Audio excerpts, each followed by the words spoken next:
Kayo po ba mga bossing ko ay nag-iisip sa ngayon kung ano po mga pinakamabibisa ng mga pampaswerte na pwede natin gawin ngayong araw na ito mga bossing. Basta't ano man kung kailan nyo po ito gustong gawin ay gawin nyo po ito mga bossing. Kailangan lamang po natin mga bossing ko ng ating bawang. Tapos ganun din po ang isang tabon tubig mga bossing.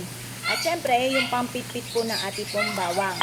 Ngayon pa mga bossing, kahit ilan lang po na bawang ang inyo pong gagamitin ay sapat na po yun. Kagaya po nito. Ang gagamitin ko lang po mga bossing ko ng bawang ay ito po yung isa, 3 piraso lang. Ayan, 2 at 3. Yan, 3 lang po mga bossing. Yan.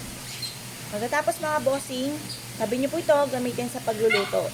Tapos itong ating pinakabalat, huwag nyo pong itatapon dahil pwede natin isama sa pagpapausok mga bossing.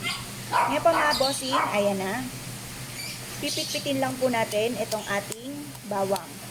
Nakaharap ka sa may silangan ang mga 6:30 o kaya po'y 7:00. Sabihin niyo po sa pampaswerteng ito, sa pamamagitan ng aking sipag at tiyaga at pampaswerteng ito, ay makakamit ko lahat ang aking mga pinapangarap. Matutupad lahat ang mga pinapangarap, magiging smooth ang daloy ng swerte. Yan po mga bossing. Pitpitin niyo po siyang magaling mga bossing. Tapos, aalisin natin mga bossing ko yung pinakabalat po nito. Yan. Ito yung pinakabalat. Alisin po natin. Gagamitin natin ito sa pagpapausok. Yan. Alisin po muna natin siya. Pati ito. Yan. Positive lamang sa pamamagitan ng sipag at tiyaga at pananalig sa mga Panginoon ay makakamit natin lahat ang ating mga pinapangarap. O di, ito na yung ating bawang mga bossing. Ngayon po mga bossing, ilalagay po natin siya dito sa tubig. Lagyan natin sa tubig. Yan. Ngayon po mga bossing, kung dito lalagyan ng asin, ganyan lang. Kasi may gagawin po tayo mga bossing.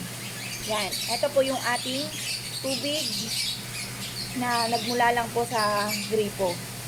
Yan po mga bossing. At pagkatapos, pupunta po tayo sa ating pintuan sa main door. Yan po, umaga, napakaganda ng sinag ng araw.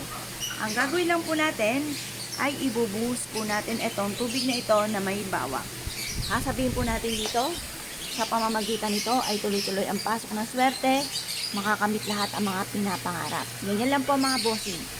Yan.